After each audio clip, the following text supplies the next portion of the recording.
बहुत बड़ी दिक्कत कि मैं पढ़ रहा हूँ, मैं पूरा मन लगा के पढ़ रहा हूँ, पूरे फोकस के साथ पढ़ रहा हूँ, रोज पढ़ रहा हूँ, लेकिन फिर भी मुझे कुछ याद नहीं रहता। तो क्या आप पढ़ने के बाद रोज उसको रिकॉल करते हो? क्या आप थोड़े थोड़े दिन में उसको रिवाइज करते हो? अगर नहीं तो कभी याद नहीं रहेगा। हम ह्यूमंस हैं, हम रोबोट नहीं है कि एक बार प्रोग्रामिंग या कोडिंग फिक्स की वो सालों साल चलेगी। नहीं हो सकता है। हमारे ब्रेन को अगर कोई इन्फॉर्मेशन लंबे टाइम तक याद रखनी है तो उसको बार बार रिवाइज करते रहना पड़ेगा।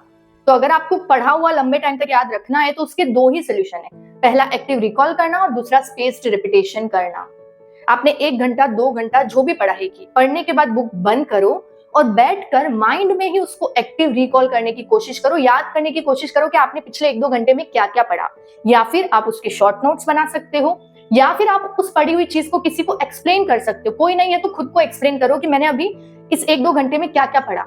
ये एक्टिव रिकॉल करने में ना आपको 10 से 15 मिनट लगेंगे, लेकिन जब आप एक्टिव रिकॉल कर लोगे ना तो आपने जो भी पढ़ा है वो आपकी शॉर्ट टर्म मेमोरी से लॉन्ग टर्म मेमोरी में शिफ्ट हो जाएगा। और अगर आप एक्टिव रिकॉल नहीं करोगे तो शॉर्ट टर्म मेमोरी का डेटा तो 24 घंटे के अंदर ही 60 से 70% डेटा डिलीट हो जाता है। किसी भी इंसान को याद नहीं रहता है।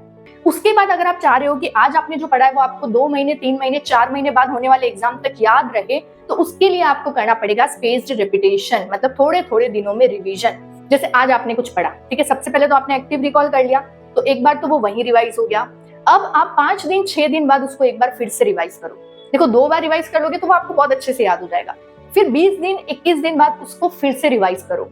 उसके बाद वो चीज परमानेंट दिमाग में स्टोर हो जाएगी, आप उसको कभी भी नहीं भूलोगे।